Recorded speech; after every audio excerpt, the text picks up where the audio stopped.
નમસ્કાર ખેડૂત મિત્રો, સ્વાગત છે બધા મિત્રોનો અમારી YouTube ચેનલમાં. હું છું આપનો મિત્ર ભાવિ વઘાસિયા. તો મિત્રો, ખાસ કરીને આ વિડીયોના માધ્યમથી આપણે વાત કરવાની છે હાલની સક્રિય સિસ્ટમોની સ્થિતિ શું છે, તેમજ આગામી દિવસોમાં ભારેથી અતિ ભારે વરસાદનો રાઉન્ડ છે તે કેટલા દિવસ ચાલવાનો છે તે વિશેની માહિતી જાણીશું. તેમજ આજે ગુજરાતના કયા કયા વિસ્તારમાં ભારે વરસાદની શક્યતાઓ રહેલી છે તે વિશેની માહિતી જાણીશું. તો જે પણ મિત્રો નવા હોય તે ચેનલને સબસ્ક્રાઇબ કરી લેજો.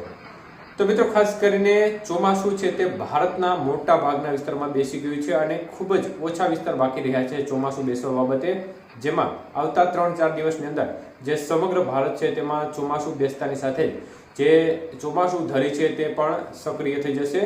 તો મિત્રો, આ સાથે હાલની સક્રિય સિસ્ટમોની સ્થિતિ જોવા જઈએ તો અરબી સમુદ્રમાં એક upper air cyclonic circulation system જોવા મળી રહી છે, જેની અસરથી ગુજરાતમાં અત્યારે સારો વરસાદી માહોલ જોવા મળી રહ્યો છે. તો વધુ એક સાયક્લોનિક સર્ક્યુલેશન સિસ્ટમ મધ્યપ્રદેશના ભાગો પર જોવા મળી રહી છે અને લો પ્રેશર સિસ્ટમ છે તે ખાસ કરીને પશ્ચિમ બંગાળ અને તેને લાગુ જે રાજ્યો છે તેના ભાગો નજીક જોવા મળી રહી છે. તો આ ત્રણેય સિસ્ટમ એટલે કે અરબી સમુદ્રમાં મધ્યપ્રદેશના ભાગો અને ખાસ કરીને જે પશ્ચિમ બંગાળ નજીકની સિસ્ટમ છે, ત્રણેય સિસ્ટમ વચ્ચે એક ટ્રફ લાઈન લંબાઈ રહી છે, જેને પરિણામે જે આ ત્રણેય પટ્ટાવાળા વિસ્તારો છે તેમાં જોરદાર વરસાદની ગતિવિધિ એકધારી જોવા મળી રહી છે. ત્યારે મિત્રો, આ જે વરસાદનો રાઉન્ડ છે તે કેટલા દિવસ સુધી ચાલશે, વરસાદનું જોર કેટલા દિવસ સુધી રહેશે, કયા વિસ્તારમાં ભારેથી અતિ ભારે વરસાદની શક્યતાઓ રહેશે તે વિશેની વાત કરીએ તો મિત્રો, સિસ્ટમ અત્યારે અરબી સમુદ્રમાં છે તે ફરીથી થોડી ઉપર ખસતા જ ફરીથી વરસાદની તીવ્રતામાં જોરદાર વધારો થવાની શક્યતાઓ દેખાઈ છે. અને આ સાથે ખાસ કરીને આજે 27 તારીખ જોવા મળી રહી છે. 28 અને 29 તારીખની સવાર સુધી એક પ્રકારે વરસાદનો જોરદાર રાઉન્ડ જોવા મળે તે પ્રકારની શક્યતાઓ છે. અને સૌરાષ્ટ્ર કચ્છના ભાગોમાં મધ્યમથી ભારે અને અમુક સેન્ટરોમાં અતિ ભારે વરસાદની શક્યતાઓ પણ દેખાઈ રહી છે. તો ઉત્તર ગુજરાતના ભાગોમાં પણ આ વરસાદનો લાભ ખૂબ સારો અનેક વિસ્તારોમાં મળવાની શક્યતાઓ છે. મધ્ય પૂર્વ ગુજરાત અને દક્ષિણ ગુજરાતના ભાગોમાં પણ છૂટો છવાયો વરસાદી માહોલ યથાવત રહેશે. પરંતુ આ સિસ્ટમની વધુ અસર સૌરાષ્ટ્ર અને કચ્છના ભાગો અને ઉત્તર ગુજરાતના ભાગોમાં જોવા મળે તે પ્રકારની સંભાવનાઓ દેખાઈ રહી છે. તો 29 તારીખની સવાર સુધી આ પ્રકારની સ્થિતિ રહેશે. ત્યારબાદ 2 દિવસ સુધી વરસાદના જે તીવ્રતા છે તેમાં ઘટાડો થશે, આંશિક ઘટાડો થશે, થોડી રાહત ચોક્કસપણે મળશે. અને ત્યારબાદ ફરી એકવાર જુલાઈના જે 3-4 તારીખ આજુબાજુથી ફરી એક રાઉન્ડ આવવાની સંભાવના પણ દેખાઈ રહી છે. તે બાબતની અપડેટ આપણે આગામી અપડેટમાં આપીશું. તો આ પ્રકારની સ્થિતિ દેખાઈ રહી છે એટલે 2 દિવસ સુધી હજી ભારેથી અતિ ભારે વરસાદની શક્યતાઓ ચોક્કસપણે દેખાઈ રહી છે. ખેડૂત મિત્રો, ખાસ સાવચેતી રાખવી.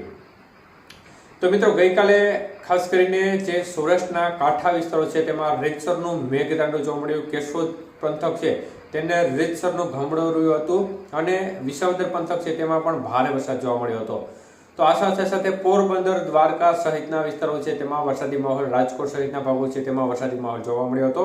તો ગીર સોમનાથ, ભાવનગર, બોટાદ સહિતના ભાગોમાં છૂટો છવાયો સારો વરસાદી માહોલ જોવા મળ્યો હતો. ત્યારે આજના વરસાદના વિસ્તારો વિશે વાત કરીએ તો મિત્રો, ગઈકાલે જે રાત્રિ દરમિયાન ઉત્તર ગુજરાતના ભાગોમાં પણ વરસાદની ગતિવિધિ સારી જોવા મળી રહી છે. ત્યારે આજે ઉત્તર ગુજરાતના ભાગોમાં છૂટો છવાયો હળવો મધ્યમ વરસાદ અનેક સેન્ટરોમાં જોવા મળશે. સૌરાષ્ટ્રના ભાગોની વાત કરીએ તો સૌરાષ્ટ્રના ભાગોમાં પણ આજે દરિયાકાંઠા વિસ્તારોમાં વધુ જોર રહેશે અને એ ભાગોમાં મધ્યમથી ભારે વરસાદની શક્યતાઓ આવનારી 24 કલાકની અંદર દેખાઈ છે, જેમાં પશ્ચિમ સૌરાષ્ટ્ર, દક્ષિણ સૌરાષ્ટ્રના ભાગો સુધી વરસાદની ગતિવિધિ સારી એવી જોવા મળી શકે છે. તો મિત્રો, દક્ષિણ ગુજરાતના ભાગોમાં પણ છૂટો છવાયો હળવો મધ્યમ વરસાદ આવનારી 24 કલાકની અંદર યથાવત રહેશે. તો કચ્છના ભાગોમાં જે વરસાદનું જોર વધશે, વરસાદની તીવ્રતા વધશે અને હળવો મધ્યમ અને અમુક સેન્ટરોમાં ભારે વરસાદ કચ્છના અનેક સેન્ટરોમાં જોવા મળશે. આમ જોવા જઈએ તો કચ્છના મોટાભાગના વિસ્તારમાં જે વધઘટ સાથે વરસાદની ગતિવિધિ જોવા મળશે, પરંતુ પશ્ચિમ સૌરાષ્ટ્ર અને તેને લાગુ આવેલો જે કચ્છનો ભાગ છે, ઉત્તર ગુજરાત અને તેને લાગુનો કચ્છનો વિસ્તાર છે, તે વિસ્તારમાં મધ્યમથી ભારેથી અતિ ભારે વરસાદ આવનારી 24 કલાકની અંદર અમુક વિસ્તારોમાં જોવા મળી શકે છે. તો મધ્ય પૂર્વ ગુજરાતના ભાગોમાં પણ છૂટો છવાયો વરસાદી માહોલ યથાવત જોવા મળે તે પ્રકારની શક્યતાઓ દેખાઈ છે, કારણ કે જે ટ્રફ લંબાયું છે તે મધ્ય પૂર્વ ગુજરાતના ભાગો પરથી થઈ અને સૌરાષ્ટ્રના ભાગો પરથી સિસ્ટમ અરબી સમુદ્રમાં જોવા મળી રહી છે.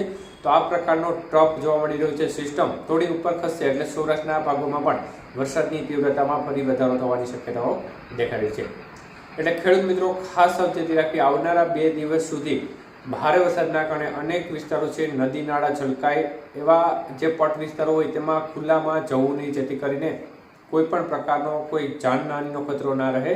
એટલે ભારે વરસાદ વરસતો હોય તો ચોક્કસપણે કંઈ પણ એવા વિસ્તાર હોય જ્યાં જોખમ પાણીનો પ્રવાહ જોરદાર હોય તો એવા વિસ્તારમાંથી પસાર થવાનું જોખમ ના લેવું, જેથી કરીને આપણે સુરક્ષિત રહી શકીએ છીએ.